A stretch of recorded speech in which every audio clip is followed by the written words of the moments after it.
By listening to this interview, you'll discover the 3 simple policies the government could implement right now to fix the housing crisis and find out exactly how much you can blame immigration for your sky-high rent. Interview. I think everyone will agree that the housing situation in Australia is absolutely cooked, and this conversation is about who is to blame or what. I like a who, but we can settle for a what, and what the bloody hell we can do about it. And I want to start at the most polarizing point of this whole thing. When anyone mentions housing, you've got 2 tracks. You've got the it's all immigrants, and then you've got the it's the rich punts hoarding all the houses. They're kind of the 2 polarized. So I kind of want to start there.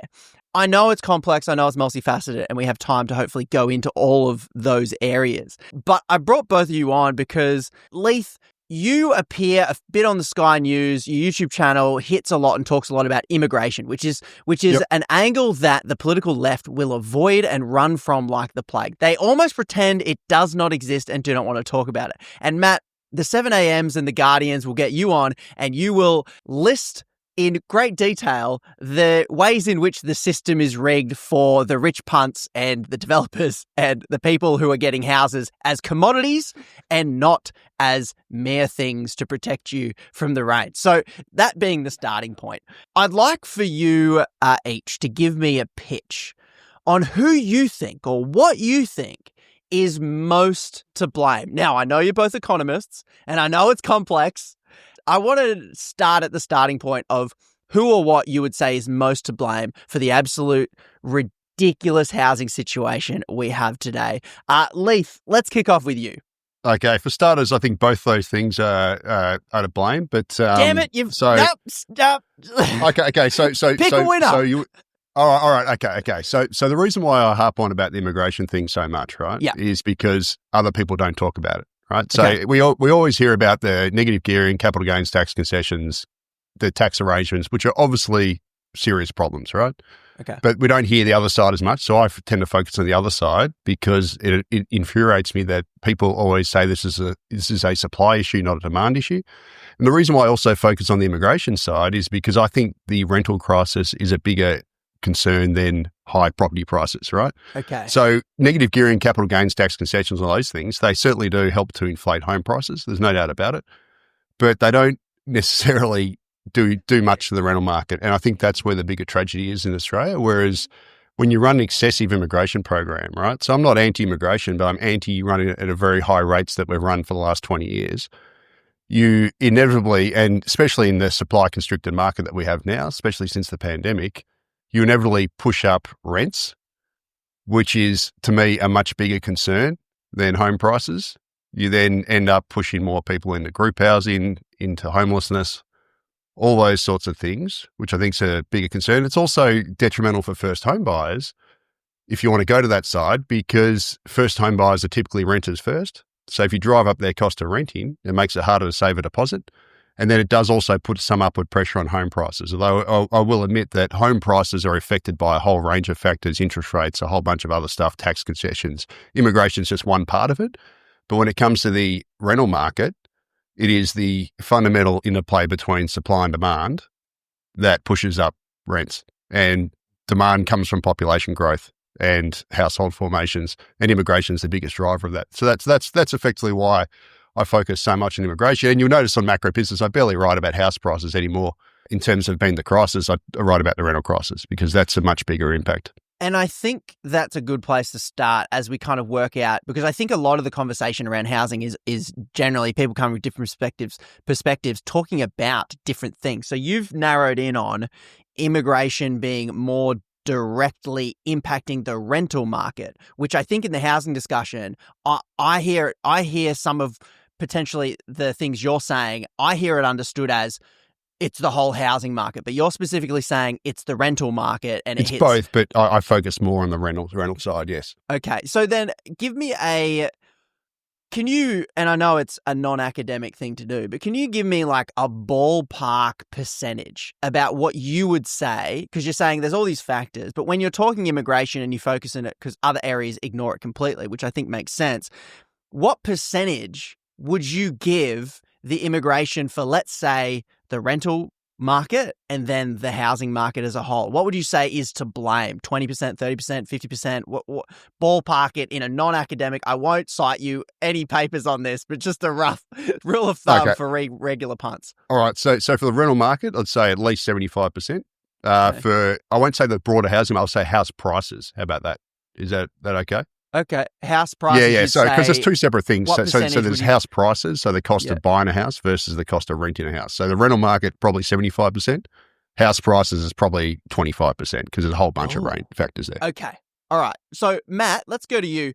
Do you want to give a pitch for your emphasis? And then I think if you have anything you want to kind of respond to when we're talking about, I guess, the immigration piece. But give me your pitch off the bat of, do you have a different emphasis? Where do you align? Where do you don't with Leith's emphasis? Yeah, look, I think that if you want one person to blame, John Howard is your person to blame.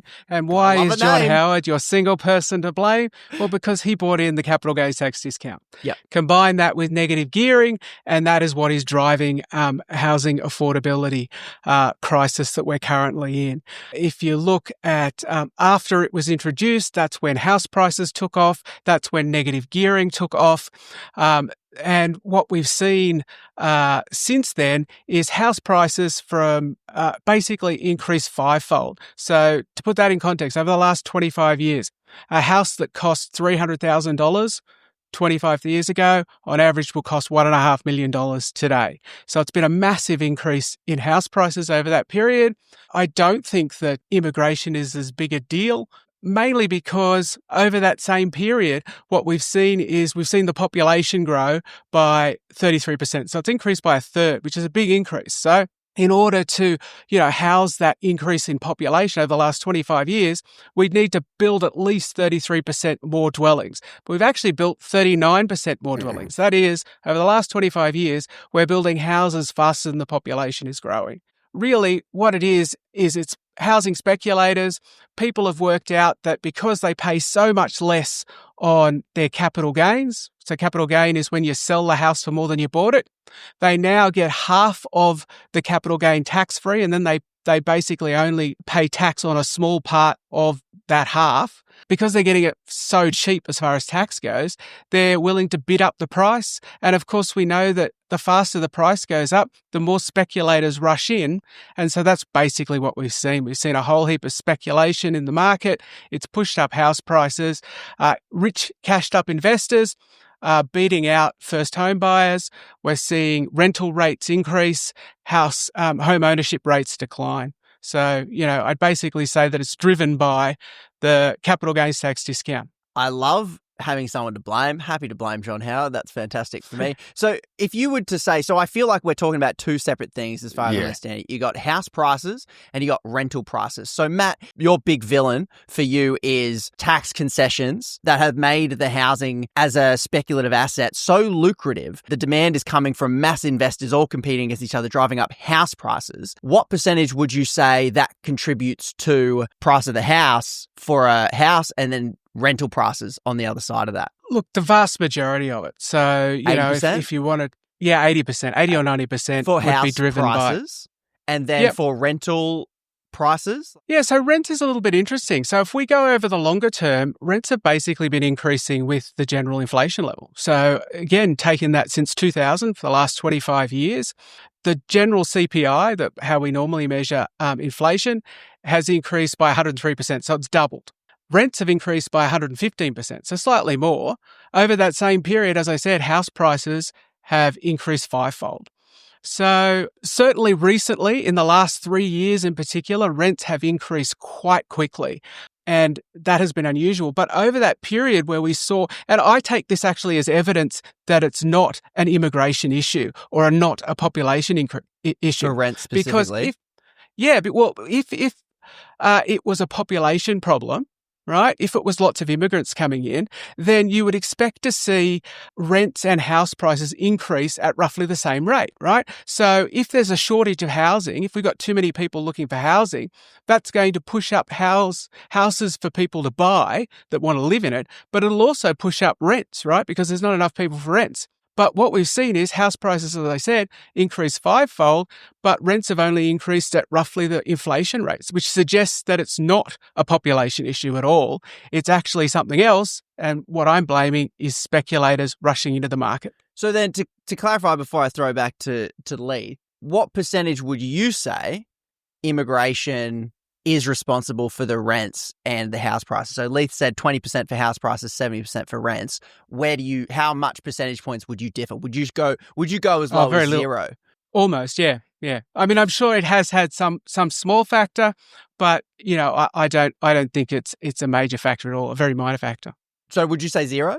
Very close to, yeah. 0 to 1%. No, you're not going to get an economist to say zero, right? Like it's a complicated thing where lots of different things come together. But look, it is a tiny factor, a rounding error factor. Okay, Leith, that's not your position. Mate, I cannot disagree with Matt anymore on everything he's just said, especially when it comes. You want a disagreement? You've got it covered. Yeah, exactly. Okay, so good. For starters, let's work out where the disagreement is. Mate, where do you start? So for starters, his population numbers were wrong. We were flat out wrong. So since the turn of the century up to the end of 2024, Australia's population has gone up 45%, about 8.5 million. He said 35%, I think.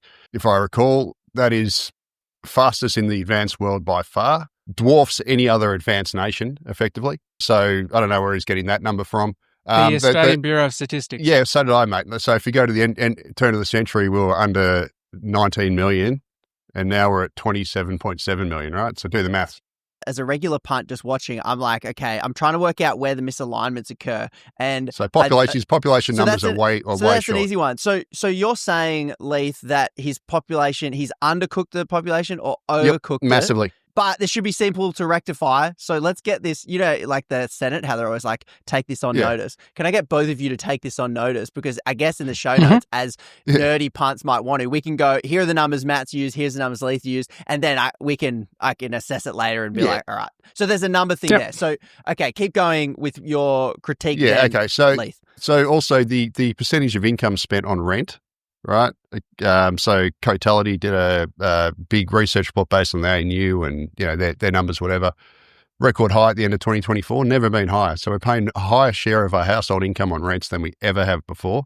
The latest Hilda survey showed that since 2006, the rents after adjusted for inflation, everything gone up like 30-odd%. So rents have surged. I don't know where he's coming on that. That has just been flatlined. That's just plain wrong. Cotality's latest quarterly rental review showed that rents have surged by over 40% in the last 5 years.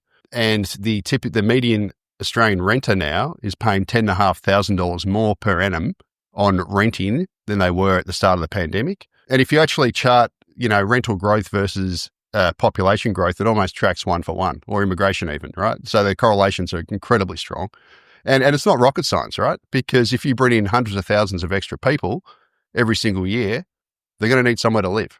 And they typically come and rent first, right? So I don't know how this, and if you just look at the rental vacancy rate, Cotality's just released their September rental report today. And surprise, surprise, Australia's rental vacancy rate is at its all-time record low of 1.4%. It's never been lower than it is now. The number of rental listings in Australia is the lowest it has ever been. It is literally 40% down from the pre-pandemic average. And, this whole notion that we're just running this normal migration system is just a farce, right? In the 60 years post-World War II, we averaged 90,000 per year net overseas migration. In the 15 years pre-pandemic, it went up to 220,000. And the last 5.25 years, so from the end of December 2019 through to the March quarter of this year, net overseas migrations averaged 270,000 per year. So it's never been higher than it is now. This whole notion that you can massively ramp up the population and not have an impact on the rental market is just farcical. So I guess where I get lost is in the stats, because you're using, I don't know which data sets each person is potentially looking at. So Matt, I respond how you would to that, but I think from where I'm coming from, the general argument is, and this is, I think, the basic core logic behind this whole battle with, is immigration to blame? Because I think we narrowed down on, is immigration at all to blame? Leith is saying, yes, it is. Excessive immigration. You're saying, no, it's not. Okay, we can say excessive immigration. But then the basic argument is that I think is putting forward that everyone hears and everyone picks up is, Matt, there are increasing numbers all the time. How can that not have an impact or have a negligible impact? Okay, so firstly, I didn't say rents had flatlined. I said they'd increase at roughly the same rate as prices, which is going up. And I also really want to be clear, absolutely, in the last 3 years, rents have massively increased. All right, so rents over the last 3 years have increased 21%, according to the Consumer Price Index. Over the last 10 years, they've increased 24%, right? So just think about that for a second. Over 10 years, they've increased 24%, but over the last 3 years, 21% of that 24% happened. So we have seen this massive surge in the last 3 years in rental prices. And what do you think's to blame for that? That's to do with the massive increase in inflation. I think it's to do with the fact that there was a shortage of properties for a period of time. I think that what we saw we saw the borders closed, basically, in immigration for the first time. I think, in recorded history in Australia, we didn't have population growth. It's kind of basically flatlined over the period the borders were shut. And then we've had that bounce back. And so that's seen a big surge or increase in the population. So I completely acknowledge that. But looking over the longer term, there hasn't been that huge surge. Rents haven't surged massively. And that's, I suppose, where we disagree. Okay. So I'm just playing catch up because I'm 10 levels behind you guys. So the recent spike, you're saying there was this COVID lockdown, no people coming in. I've heard this before, but rent prices and property prices still went up despite that. No, rents fell. Rents fell. Mate, rents fell when immigration fell, and they soared when immigration soared.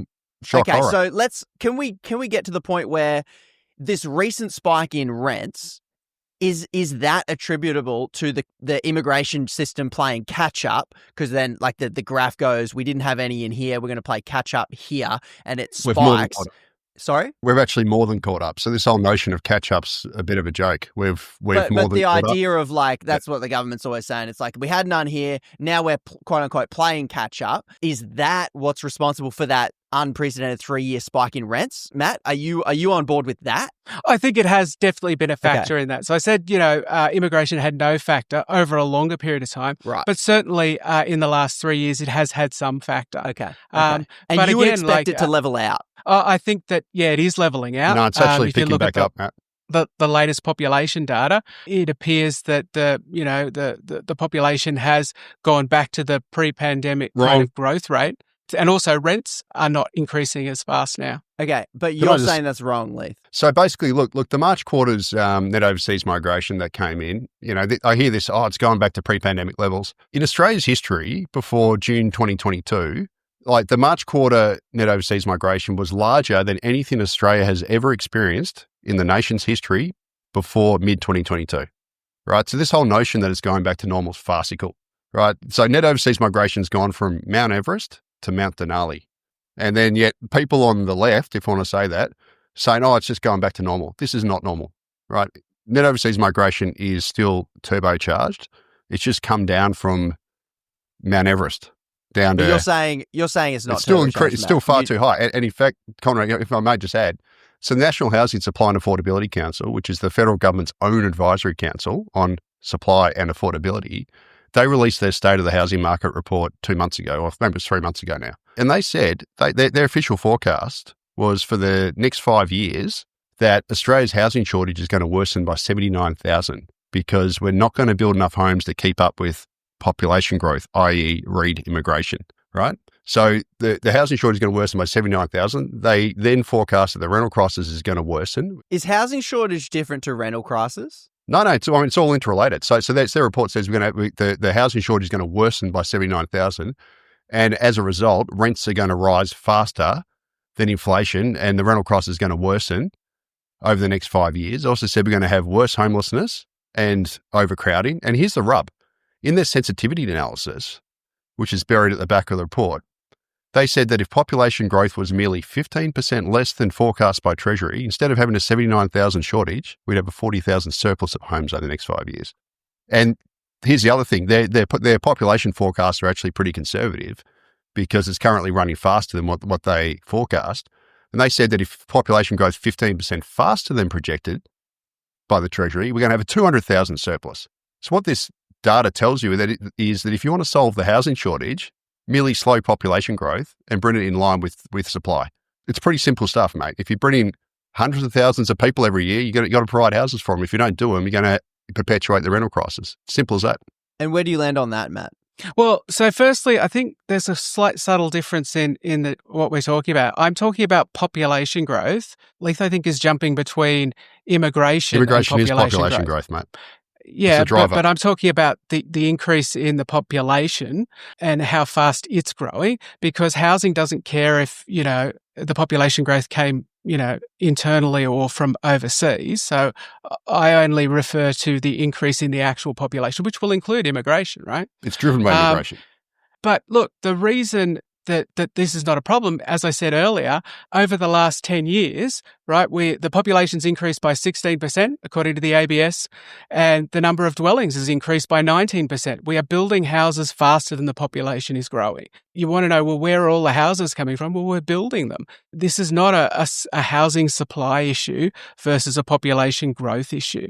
This is a speculator issue. This is a bunch of people speculating in the market, wanting to get a capital gain, because it's a really tax-effective way to grow your wealth. And look, I don't blame people for rushing into the market, but I think that housing isn't an investment product. It shouldn't be an investment product. It should be a safe and secure place that you live. We need to get away from this idea that housing is a way of growing wealth. There are plenty of things you can invest in. You can invest in the share market, you can invest in the bond market, you can invest in businesses, you can invest in all kinds of stuff. But if you invest in those, that doesn't put people in housing stress. And currently, the way we're doing it is by making housing an investment product, a wealth generation product, is we're making people in housing stress so that other people can grow their wealth. So, Leith, you're saying Australia's population growth is being driven by immigration because we... Oh, mate, 100% has been driven by immigration. So if the latest data, 75% of the population increases directly from net overseas migration, but net overseas migration, migrants also have children. So then once they have children, that's counted as natural increase. If we didn't have population growth, Australia's population would not grow for a period of time and then it'd shrink because our birth rate, fertility rate's only 1.5, right? It's the lowest in history. It's below replacement. I don't understand. Included in population growth is migration. Of course it's increasing. Yeah, but I'm saying is migration is the primary driver of population growth. I don't disagree with that, but I'm just saying that I'm using statistics from the population growth because that's going to be where your demand for housing comes from. Without singling out immigration, which is the driver of the population growth.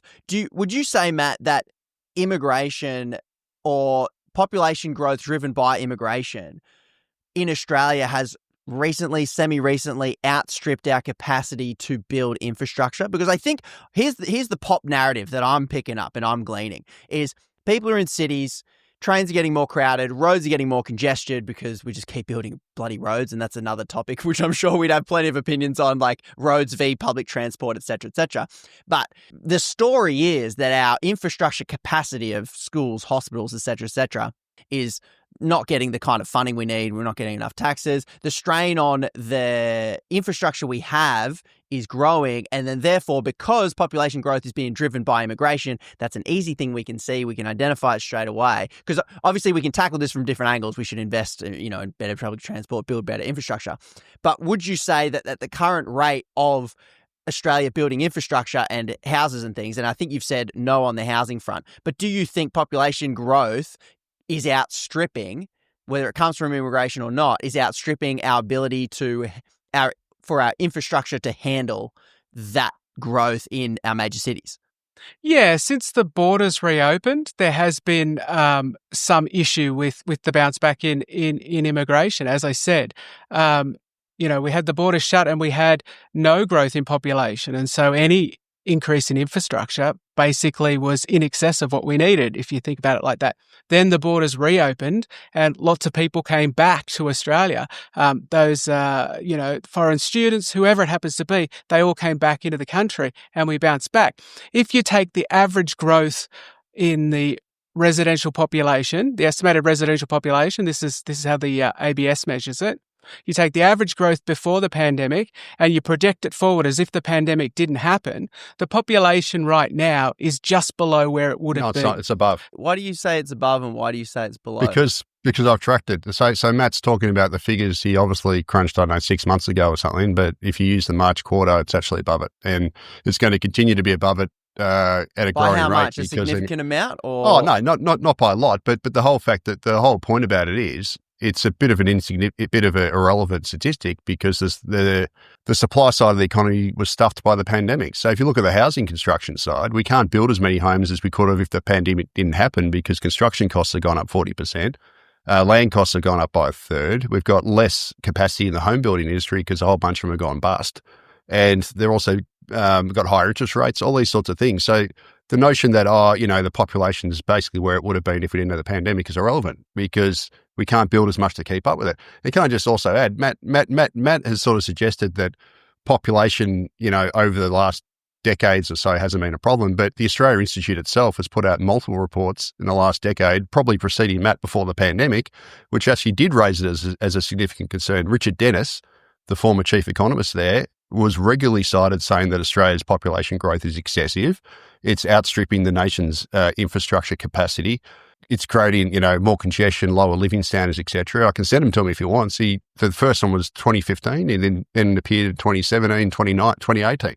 So the Australian Institute's position before now, or at least before the pandemic, was that population growth was excessive. So I don't know where Matt's coming from now. Well, I think on other infrastructure, that's absolutely right. I think that how we've designed our cities, where we've allowed them to sprawl, we haven't built enough infrastructure, particularly in those outer areas. Governments have basically, as a way of saving costs, have not kept up with infrastructure like schools and roads and hospitals and all those sort of issues. I don't disagree with that at all, and I haven't disagreed with that. We're talking about housing. I'm talking about the amount of housing that's being built. Well, it hasn't been, still hasn't been enough. What's driving this housing affordability crisis? Can I just say... sorry to drive you, but the notion that we've built more houses than we need, which is kind of what you suggested, is wrong because... I don't think we've built more houses than we necessarily need. Well, I think we've built enough. Yeah, exactly right. Okay, right. Yeah, but the problem with it is, in the last... So I think from your report, you basically quoted the last decade. You quoted the last decade. The problem with it is, the last decade, that a lot of that housing has been dominated by shoebox apartments, right? So... between 2006 and 2021 census, the ABC put out a report, showed that the occupied dwellings in Sydney, Melbourne and Brisbane, apartments grew by about 55%. For houses, they only grew by 20%. The problem with it is, obviously, if you're going to build, and most of those apartments that have been built were bed sits, 1 bedroom or 2 bedroom apartments. Very few were 3 bedroom or above. Only 15% were 3 bedroom or above. As a result, the housing that we built cannot hold as many people. Also, we've got a fertility rate of 1.5. So Australia, the share of the population that is children is shrinking. We've got more adults. That means you need more housing, other things equal, to accommodate the population because the household size has shrunken and we've got more households. So this whole notion that we've built enough is just wrong. And all you have to do is look at the rental vacancy rate, which is at its lowest level in history, to know that we don't have enough housing because it's shown in the rental vacancy rate. It's as simple as that. What's your take on the specifics of the type of houses being built, Matt? Yeah, look, we're building different housing, but that's important. We've talked about densification. We've talked about needing more apartment style, more townhouses, more densely built housing. The alternative of that is to continue doing what we were doing before we started densifying, and that is just to continually sprawl out and grow our cities and have people live hours and hours from the middle of the city and having to commute enormous amounts of time. And that comes with huge cost, and everybody has said that what we need is more densification for housing. That's currently what state governments are trying to do. They're trying to allow more apartments and townhouses and those kind of housing to be built. I think that's the fact that we're doing that is actually a sign of success, not failure. So yes, I agree. We're building more apartments. Is there something in between? Because as I'm watching this, I'm seeing the different things that like the media will pick up about apartments. Everyone hates apartments and we don't want to live in this sort of thing. And then we've got, the urban sprawl where literally you're paying cost me $30 to get through Sydney on their bloody toll road or whatever. And the traffic, they keep widening it, but there's more and more traffic. So now we're talking cost of immigration, mate. Do you think that is there's this middle ground when we're talking about specifically housing, because we'll come back to the immigration thing in a second. We're building more apartments, but then the 1 to 2 bedroom apartments, there doesn't seem to be many in between houses being built. Is that the thing? Is there not enough like 3 bedroom apartment, like Leith's pointing out? Because a lot of Aussies coming from backyards are going to struggle to go into a Hong Kong style one better or London style like small place. But are there enough in between things that are filling this gap that can explain the disconnect between enough houses being built but still the same issues we have? Look, I mean, I don't have the exact numbers on, how many 3-bedroom versus 2-bedroom apartments.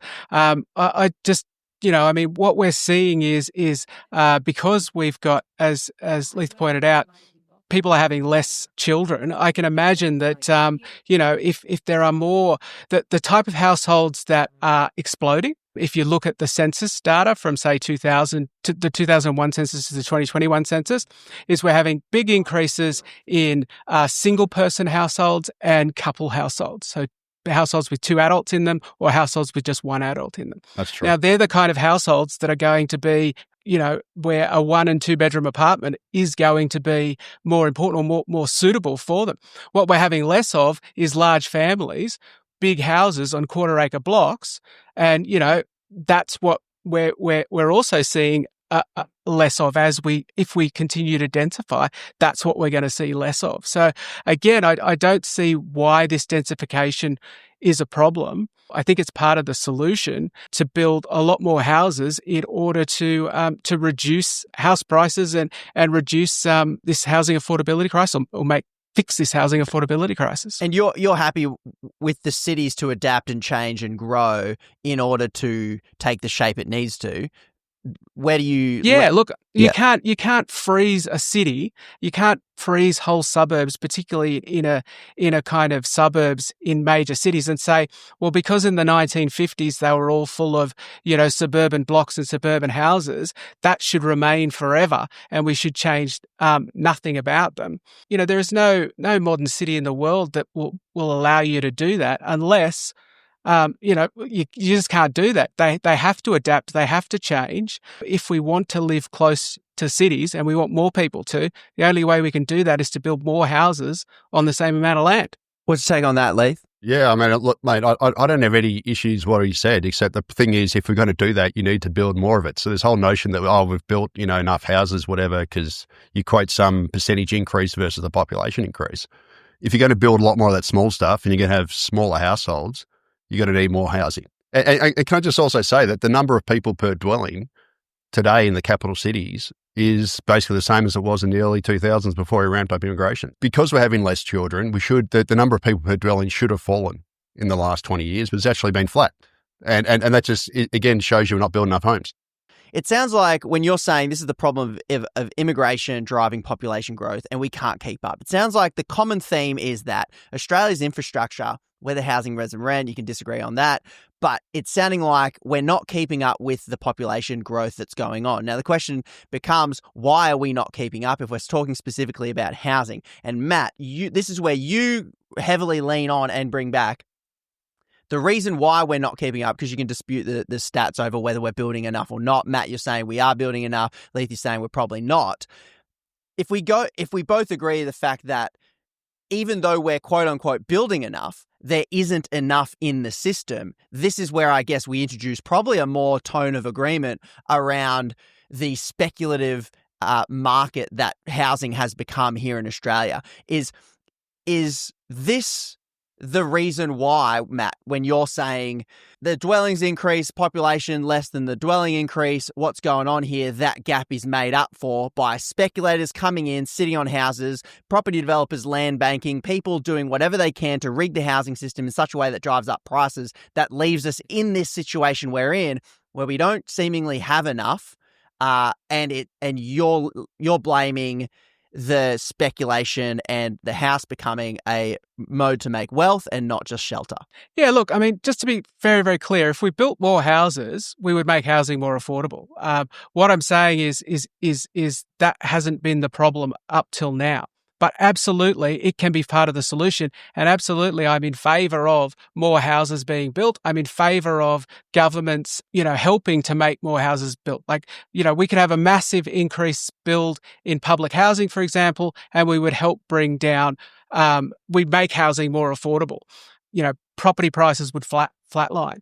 But look, what's happened is that you go up to the auction, right? And because of the changes in these tax concessions, basically what's happening is first home buyers are getting outbid by investors. Now, first home buyers, right, they've saved their deposit, they're looking to buy a house, they're probably renting at the moment, right? If they get into the housing market, then there's one less renter and there's one less rental property. Right. If, on the other hand, the property is won by an investor, then there's one more rental property, but there's also one more renter because that first home buyer didn't turn into a first home buyer.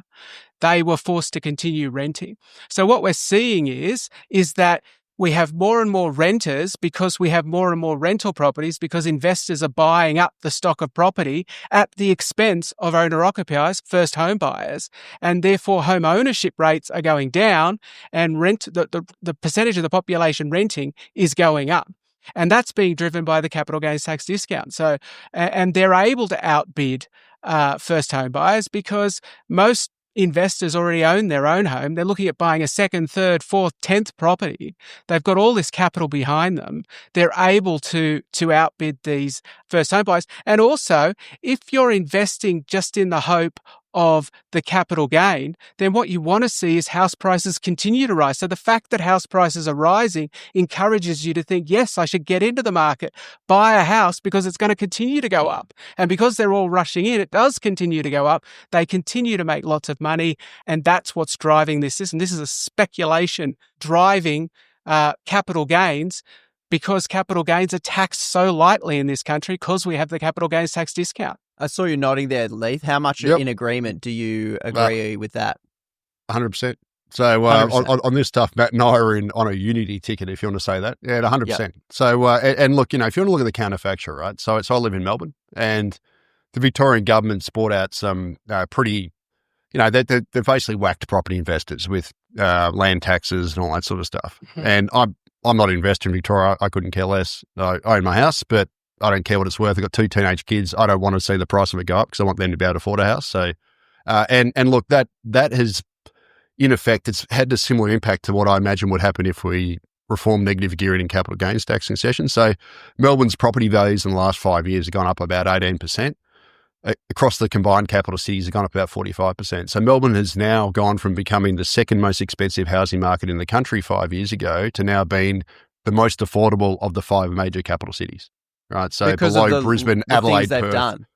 Yeah. So basically, what they've done is they've taken the investor heat out of the market, and as a result, house prices have barely risen in the last 5 years, like less than inflation, and housing's become more affordable. And definitely, look, and I completely agree. Yeah. Like, if we were to do that to the if the capital gains, if they scrapped the capital gains tax discount, you would see what is happening in Melbourne right now happen across the country. That is, you would see house prices flatline.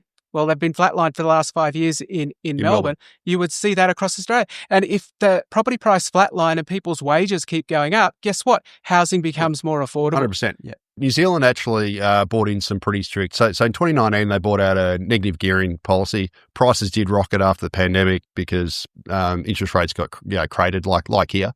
But then they actually doubled down and they made mortgage interest not tax deductible. And New Zealand property values are now back to where they were before the pandemic. They've fallen about 30% in real terms. Now, it's not the only factor, but it's one of the main factors. They've basically squashed the investor market in New Zealand, and prices have come right back down. Affordability is tracking at its best level in, I think, 15 years. It's helped to solve their problem over there, a little bit like Melbourne. So definitely there needs to be substantial tax reform to make housing more affordable, but not just that, to also make us to transform the economy from being a housing speculation economy whereby banks So back in 1990, I don't want to go on too long, but back in 1990, banks lend about 2/3 to business and about 1/3 to mortgages and personal loans. Nowadays, it's flipped. They now lend to about 2/3 to housing, and business lending's only about not even a third. And Which is we've bad totally for our distorted. economy. Yeah, mate, Yep, it's distorted the economy. definitely, We have yeah. a massive gross misallocation of capital into property, right? So Yeah. according to Cotality, the housing stock is now worth about $11.7 trillion, spread over 11.3 million homes. That means that the average home value in Australia now is $1,035,000. That is a gross misallocation of capital, right? You think about what could have happened if the banks and money had gone into productive areas of the economy, we'd be a lot better place.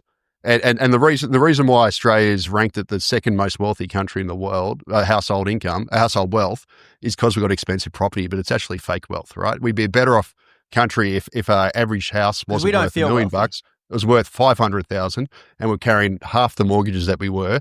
We'd be a much more egalitarian, a much more productive, and I'd argue a richer country if we had housing that was half as much and we're carrying half as much household debt, etc. It is a gross misallocation. Yeah, and look, the banks are an important factor in this. Like Leith was saying, basically, why has this been good for the banks? Well, over Australia, we've done some research at the Australia Institute that showed that the average profit made per mortgage over the whole lifetime of the mortgage, not per year, but over the lifetime of the mortgage, is $200,000. The big four banks make $200,000 on each mortgage over that lifetime, right? And mortgages are very, very safe. Most people don't default on their mortgage. And when they do, they often have mortgage insurance, or the property price has gone up, so the bank gets all their money back. Compare that to business, right? Businesses sometimes go bust. So you can see why the banks have A, pivoted to mortgages, and B, want house prices to keep increasing and want mortgages to be a bigger and bigger part of their loan, because they make enormous profits on it at really, really low risk. So it's bad for the economy, but it's been absolutely fantastic for the big banks in Australia. And it's also been facilitated by the Basel capital rules. So we've got these global capital rules, and basically they were bought in 1988 and they've been updated a few times. And what they basically did was, if you're a bank and you lend to a business, you've got to hold 8% of capital against that loan. But if you lend to a property, like a mortgage, you only have to hold about 2.5% of your capital. So it's a lot cheaper for banks to lend to housing as well because of these capital rules. And that's also distorted, not just in Australia, but globally as well. So unfortunately, the dice is stacked to keep this speculation. Unfortunately, the Albanese government's 5% deposit scheme for first home buyers is going to make it even worse, because now taxpayers are going to take 15%. Taxpayers are going to guarantee 15% of all first home buyer mortgages. That's going to pump more demand into the market. It's just going to inflate prices. And basically, that's going to incentivize the government now to support house prices going forward, because they would have enticed people to buy with 5% deposits, and they're holding 15% of the can on mortgages. So unfortunately, that's going to create an incentive for governments to prop up property values. Do you agree with that, Matt? Yeah, look, I think that this 5% deposit, which has just started, is a terrible policy. Yep. Combined with dropping interest rates at the moment, my prediction, and I hate predicting the future as an economist because economists are really shit at it. As they say, macroeconomists' predictions exist to make astrologers look good. But despite that, we keep getting asked for it. But look, a really safe bet is that house prices are about to scoot up big time. And that's going to be in part driven by dropping interest rates, but also this 5% deposit is going to push house prices back up, because it's not a housing affordability policy at all. It's a policy that's just going to make housing less affordable. Yeah. Okay. So see this. So imagine this is petrol, and that's a fire. They're doing this. I don't do it because I'm pouring myself, but this is absolutely pouring petrol on the bonfire, mate. And they know this. Like, this is the thing that bends my mind. Most economists I've listened to, you guys kind of represent the spectrum of people that I'm always sort of listening to. This is what I keep hearing consensus on. The government they have economists. They have the number crunchers. They have the nerds over there doing all the paperwork. So they know this. This is the thing that what frustrates people about politics is they know where the solutions lie. You've essentially outlined, here's what Victoria has done, and it's shown signs of working and making it better. And if we did that sort of nationally, encourage other state governments to follow suit, potentially begin to take the heat out of it. So we can see what the solutions are. We can see the government knowing that and actively looking the other way. I've heard unity tickets on blaming banks, tax breaks, and obviously latest policies like 5% deposit scheme. Can we blame, because I just want to, and maybe I'm wrong in it, can we blame property developers at all? Yeah, look, I think that property developers... But they're a symptom. Look, property developers are, part of the problem. And what we've seen is this kind of desire that, we hear from the federal housing minister that it's all about supply. It's all about supply. Is what we're trying to do is we're trying to make property developers the solution, right? And the property developers are not the solution. Property developers don't build affordable housing. They build housing for people who can afford housing, right? They're not interested in building housing for the homeless. They're not interested in building houses for poor people because they don't have any money, right? We should, again, getting back to how we view housing, we should be viewing housing as a human right, right? Like, we should be viewing it as something that is important because people need it to live. We shouldn't be viewing it as some way to make money. And so this idea that, private property developers are going to come in on the white horse and save and solve the housing affordability crisis is nonsense. If you look around the world, right? If you look at all the countries around the world and you hone in on the countries that actually have done well, that have got affordable housing, that are doing well on housing, they have one thing in common, and that is a big role for the government in housing. That is, they have a lot of government building houses or large stocks of public housing.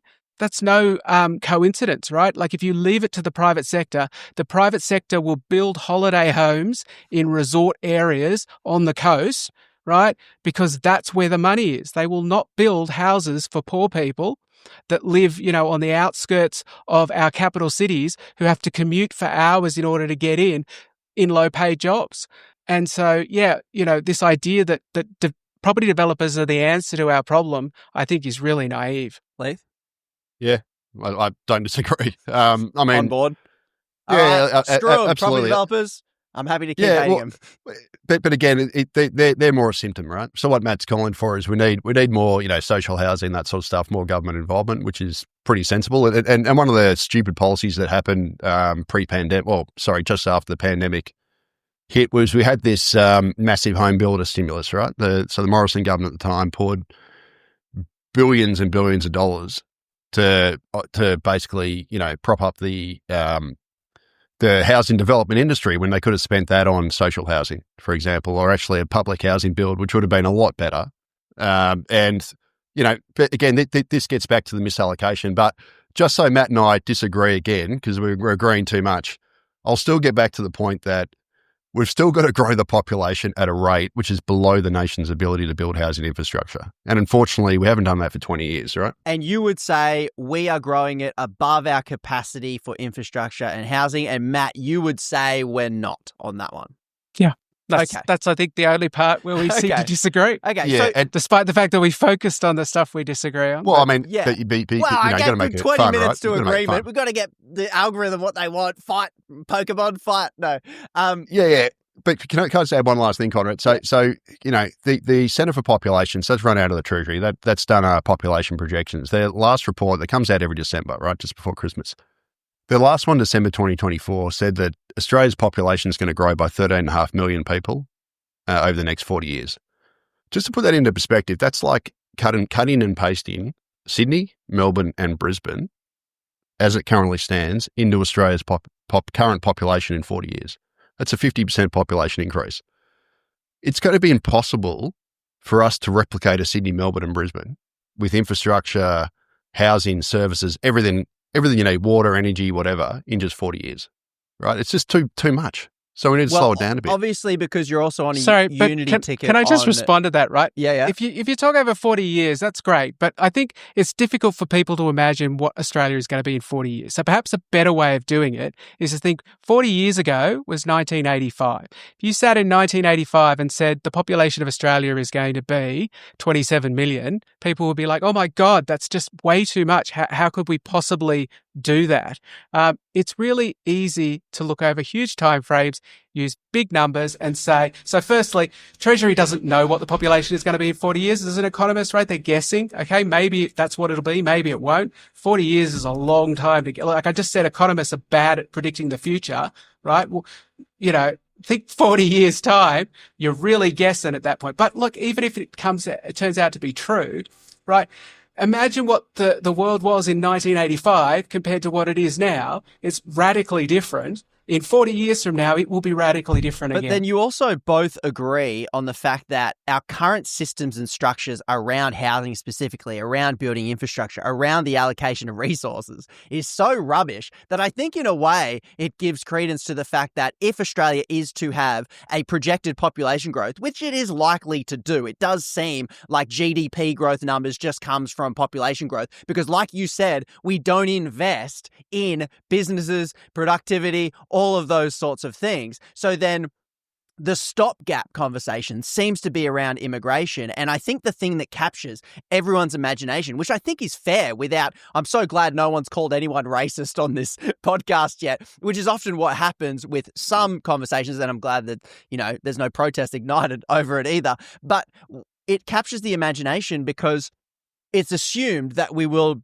keep growing as a country and things like that. And that's very likely. Maybe we need to, maybe we not. But I think there is no conversation with any politician, with any political party that says, are we going to densify like Paris? I think there's an argument to have, I've been to Paris, bloody awesome.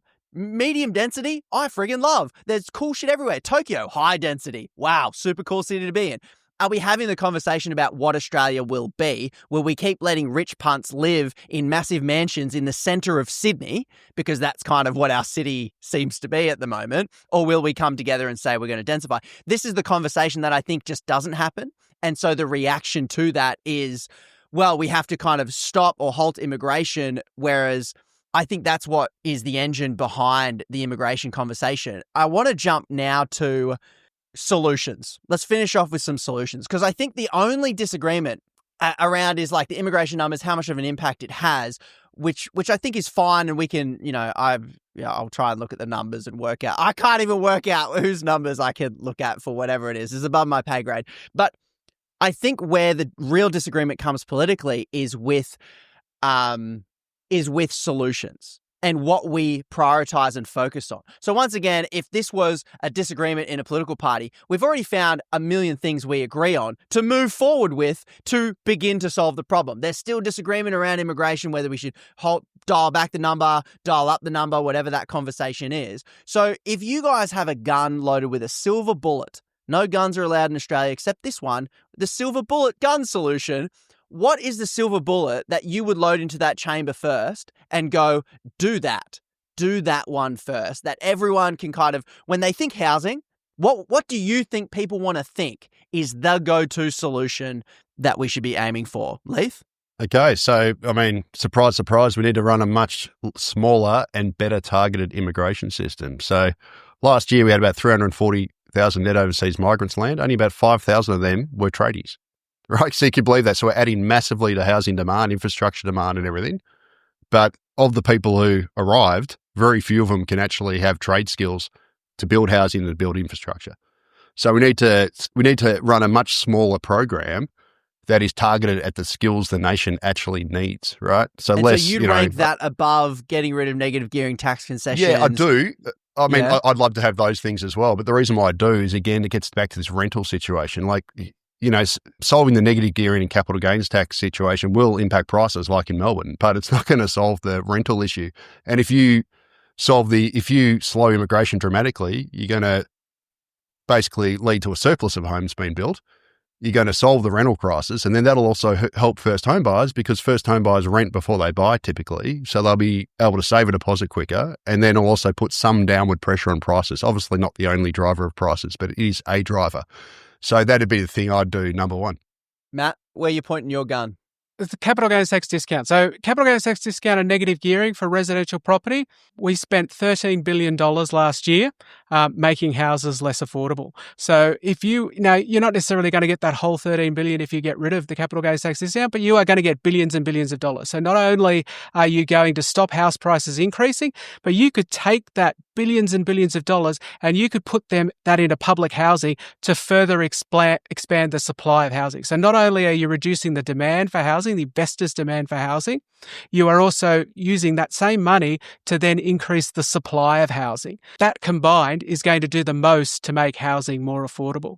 Where do you both land finally on a public housing developer competing with, private developers building houses? Good. Do it.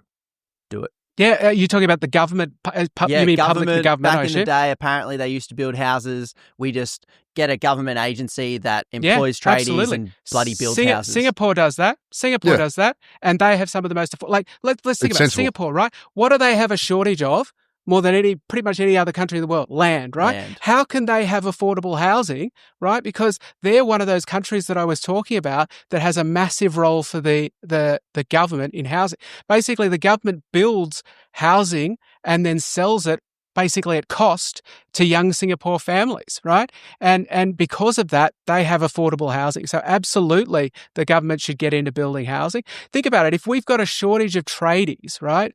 If we set up some sort of Housing Australia construction group, you could take on enormous amounts of apprentices in order to train them up. The government's in it to basically make housing more affordable. They're not in it to make a giant profit. So they can afford to train up these people in order to expand the supply of plumbers and carpenters and all the other trades we need to construct houses at the same time as building more and more housing. So absolutely, yes. Matt's made a great point there. Yeah. Can I just add one last thing? Yeah. I don't want to go over time, but this is a problem with Australia's privatisations, right? So we've sold off all the utilities and all that sort of stuff decades ago. But, I use my father-in-law. He's an engineer, for example. So he learned when he got out of uni, he went straight into working for the Board of Works in Melbourne, which is a government-owned utility, and that's how he got trained. And these public utilities used to take on heaps of graduate engineers, graduate plumbers, tradies, all this sort of stuff, and they got trained, and then they left and they became the engineers in their own private businesses and everything. We don't do that anymore because we've sold all this stuff off, and now it's all private, run utilities, private developers, all this sort of stuff, and they're not training the future engineers, the future tradespeople, etc. So Matt's actually made a really important point there. We need this feeder into these skills that Australia needs, and that used to be provided by these government owned corporations, utilities, etc., and that doesn't exist anymore. And that's one of the reasons why we have a shortage of trades. Do you think that you both have different faith in the capacity of the government to implement these solutions? Here's my theory, and you tell me if it's close or not. Leith, you're like, listen, this stuff is going to take too long to implement. It's not going to happen. If we dial back immigration, then we'll have time to catch up. We can have those conversations, and we'll ease the rental crisis quicker. Matt, are you in the camp of we can solve it quite quickly by passing these few things that'll alleviate the thing, and we don't have to have the conversation around population growth because I think it's largely in line with that. If the government just tweaks these dials, that will effectively unjam the system. Is that how close is that to a perspective of where you're kind of both coming from?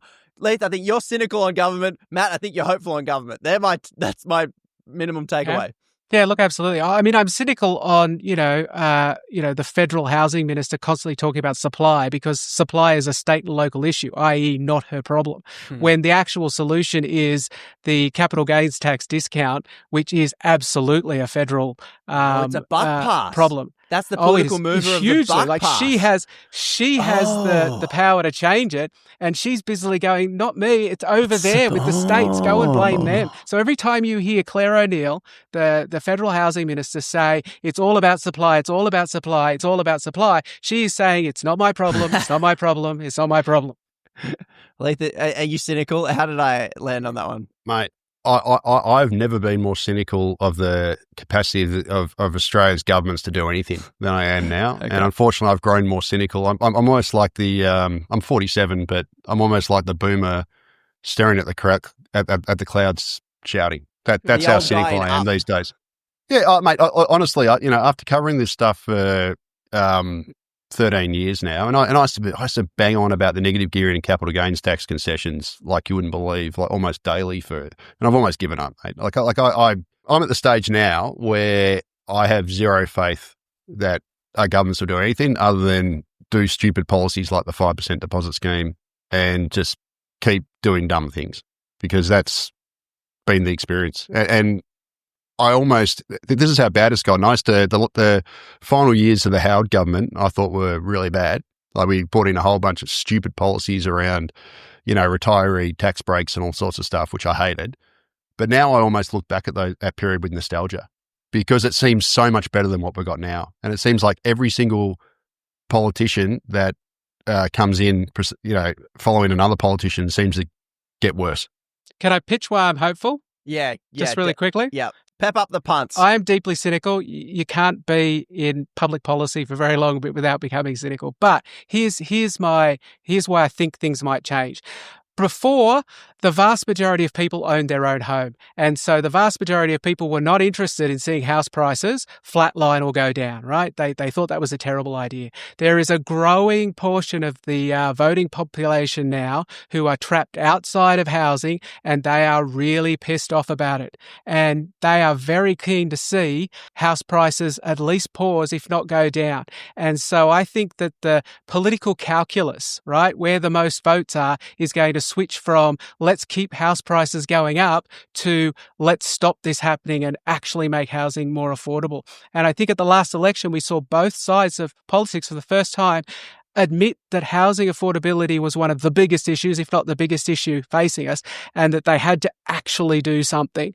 And if they don't, if at the end of the next, by the next federal election, housing is less affordable than it was, now, then, they are going to cop real heat. And I think that that's going to scare them into having to actually do something that will make a difference. Yeah, I hope Matt's right. But then we got the dumb policies like the 5% deposit scheme. The coalition was doing the same sort of stuff. So although they talked the talk, they didn't walk the walk. It sounds like we just haven't hit rock bottom yet. That's what it's really sounding like. Like, the pain is still dialing up on housing and affordability.